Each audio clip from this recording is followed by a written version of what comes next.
Occupational therapy എന്ന് കേൾക്കുമ്പോൾ തന്നെ എല്ലാവരും ചോദിക്കുന്ന ഒരു ചോദ്യമാണ് ഫിസിയോതെറാപ്പി പോലെയാണോ എന്ന്. പക്ഷേ രണ്ടും ഡിഫറെൻറ്റ് പ്രൊഫഷനാണ്, അപ്രോച്ചും ഫോക്കസും ഡിഫറെൻ്റ് ആണ്. ഫിസിയോതെറാപ്പി മെയിൻലി ഫോക്കസ് ചെയ്യുന്നത് body movement, posture, muscle strength, pain മാനേജ്മെൻറ്റിലാണ്. എസ്പെഷ്യലി ഫിസിയോതെറാപ്പി ഗ്രോസ് മോട്ടോർ സ്കിൽസിലാണ് വലിയൊരു റോൾ പ്ലേ ചെയ്യുന്നത്. ഗ്രോസ് മോട്ടോർ മൂവ്മെൻറ്റ് എന്ന് പറയുന്നത് ബോഡിയുടെ ലാർജ് മസിൽസ് യൂസ് ചെയ്ത് ചെയ്യുന്ന മൂവ്മെൻറ്റ്സിനെയാണ്. Like walking, jumping, running, climbing, അങ്ങനെ.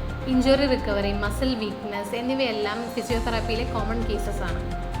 ഒക്യുപേഷണൽ തെറാപ്പി ഫോക്കസ് ചെയ്യുന്നത് ഒരു പേഴ്സൻ്റെ ഡെയിലി ലൈഫിൽ ഇൻഡിപെൻഡൻസി കൂട്ടാൻ വേണ്ടിയാണ്. OTയിൽ ഫിസിക്കൽ ആക്ടിവിറ്റീസ് മാത്രമല്ല important, attention, balance, coordination, sensory processing, planning skill എല്ലാം ഇമ്പോർട്ടൻ്റ് ആണ്. എസ്പെഷ്യലി ഫൈൻ മോട്ടോർ സ്കിൽസ് ആണ് ഒക്യുപേഷണൽ തെറാപ്പിയിൽ ഫോക്കസ് ചെയ്യുക. ഫൈൻ മോട്ടോർ സ്കിൽസ് എന്ന് പറയുന്നത് നമ്മൾ ചെറിയ മൂവ്മെൻറ്റ്സ് യൂസ് ചെയ്ത് ചെയ്യുന്ന ആക്ടിവിറ്റീസിനെയാണ് ഫൈൻ മോട്ടോർ സ്കിൽസ് എന്ന് പറയുന്നത്. Like writing, pencil grip, buttoning, scissoring, hand eye coordinations.